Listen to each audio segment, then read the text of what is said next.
प्यारे बच्चों, good morning. मैं जयप्रकाश तिवारी, क्लास 9th, कृतिका भाग 1 और माठी वाली।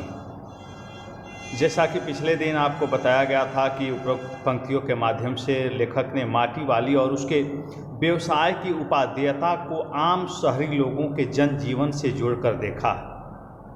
माटी वाली कैसे नए पुराने सभी शहरियों के जीवन का जरूरी हिस्सा बन जाती है, इसे स्पष्ट करते हुए लेखक बताना चाहता है कि टिहरी शहर का शायद कोई ऐसा घर नहीं है जो माटी वाली का ग्राहक न हो। खाना बनाने के चूल्हों को बनाने और लीपने की लाल मिट्टी जो आसानी से सर्वत्र उपलब्ध नहीं है को उपलब्ध कराने वाली एकमात्र हरिजन बुढ़िया माटी वाली के ग्राहक नए पुराने सभी वसिंदे हैं।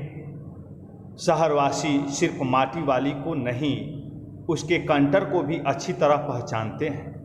रद्दी कपड़े को मोड़कर बनाए गए एक गोल डिब्बे के ऊपर लाल चिकनी मिट्टी से छुलबुल भरा कनस्तर टिका रहता है। उसके ऊपर किसी ने कभी कोई ढक्कन लगा हुआ नहीं देखा। अपने कंटर को इस्तेमाल में लाने से पहले वह उसके ऊपरी ढक्कन को काटकर निकाल फेंकती है। ढक्कन के न रहने पर कंटर के अंदर मिट्टी भरने और फिर उसे खाली करने में आसानी रहती है। उसके कंटर को जमीन पर रखते रखते सामने के घर से 9-10 साल की एक छोटी लड़की कामनी दौड़ती हुई वहां पहुंची और उसके सामने खड़ी हो गई। मेरी माँ ने कहा है जरा हमारे यहाँ भी आ जाना। अभी आती हूँ। घर की मालकिन ने माटी वाली को अपने कंटर की माटी कच्चे आंगन के एक कोने पर उड़ेल देने को कह दिया। तो बहुत भाग्यवान है, चाय के टाइम पर आई है हमारे घर। भाग्यवान आए खाते वक्त वह अपनी रसोई में गई और 2 रोटियां लेती आई। रोटियां उसे सौंप कर वह फिर अपनी रसोई में घुस गई। माटी वाली के पास अपने अच्छे या बुरे भाग्य के बारे में ज़्यादा सोचने का वक्त नहीं था। घर की मालकिन के अंदर जाते ही माटी वाली ने इधर उधर तेज निगाहें दौड़ाई। हाँ, इस वक्त वह अकेली थी, उसे कोई देख नहीं रहा था। उसने फौरन अपने सिर पर धरे ढीले के कपड़े के मोड़ों को हड़बड़ी से एक झटके में खोला और उसे सीधा कर दिया। फिर एक हरा खुल जाने के बाद वह एक पुरानी चादर के एक फटे हुए कपड़े के रूप में प्रकट हुआ। मालकिन के बाहर आंगन में निकलने से पहले उसने चुपके से अपने हाथ में थामी 2 रोटियों में से एक रोटी को मोड़ा और उसे कपड़े पर लपेटकर गांठ बांध दी। साथ ही अपना मुंह यूं ही चलाकर खाने का दिखावा करने लगी। घर की मालकिन पीतल के एक गिलास में चाय लेकर लौटी। उसने वह गिलास बुढ़िया के पास जमीन पर रख दिया। ले, सद्दावासी साग कुछ है नहीं, इसी चाय के साथ निगल जा। माटी वाली ने खुले कपड़े के एक छोर से पूरी गोलाई में पकड़कर पीतल का वह गर्म गिलास हाथ में उठा लिया। अपने होठों से गिलास के किनारे को छुआने से पहले शुरू में उसने उसके अंदर रखी गर्म चाय को ठंडा करने के लिए सूसू करके उस पर लंबी लंबी फूंकें मारी। तब रोटी के टुकड़ों को चबाते हुए धीरे से चाय सुकड़ने लगी।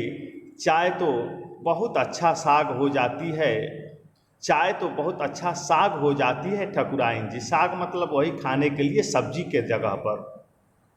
भूख तो अपने में एक साग होती है बुढ़िया, भूख मीठी की भोजन मीठा। तुमने अभी तक पीतल के गिलास संभाल कर रखे हैं, पूरे बाजार में और किसी के घर नहीं मिल सकते ये गिलास। इनके खरीदार कई बार हमारे घर के चक्कर काट कर लौट गए। पुरखों की गाढ़ी कमाई से हासिल की गई चीज़ों को हराम के भाव बेचने को मेरा दिल गवाही नहीं देता। हमें क्या मालूम कैसी तंगी के दिनों में अपनी जीभ पर कोई स्वादिष्ट चटपटी चीज़ रखने के बजाय मन मसोस कर 2-2 पैसे जमा करते रहने के बाद खरीदी होंगी। उन्होंने ये तमाम चीज़ें जिनकी हमारे लोगों की नज़रों में अब कोई कीमत नहीं रह गई, बाजार में जाकर पीतल का भाव पूछो जरा, दाम सुनकर दिमाग चकराने लगेगा। और ये व्यापारी हमारे घरों के हराम के भाव इकट्ठा कर ले जाते हैं। तमाम बर्तन भाड़े कांसे के बर्तन भी गायब हो गए हैं सब घरों से। अब यहाँ माटी बेचने वाली जगह जगह घूमकर सबके घरों तक अपने मिट्टी के कनस्तर को उठाए हुए मिट्टी बेचने का काम करती है। लेखक का कहना है कि सभी शहरी उसे और उसके मिट्टी के कंटर को भली भांति जानते और पहचानते हैं। माटी वाली को एक घर की मालकिन ने माटी देने के लिए कहलवाया है। माटी वाली ने निर्धारित स्थान पर माटी पहुंचा दी। नाश्ते के रूप में घर की मालकिन ने माटी वाली को केवल 2 रोटियां दी, किंतु बुढ़िया ने उसे भी छुपा लिया, क्योंकि उसे अपने पति की चिंता थी, क्योंकि उसके घर पर भी कोई न कोई है जिसे वह रोटी देना चाहती है। ठाकुराइन से वार्तालाप में उसे तिहरी बात और विस्थापन से उपजी समस्याओं के बारे में आगे बताया है। तो प्यारे बच्चों, इस वीडियो में बस हम लोग इतना ही पढ़ेंगे, फिर अगली वीडियो में हम मिलते हैं। धन्यवाद।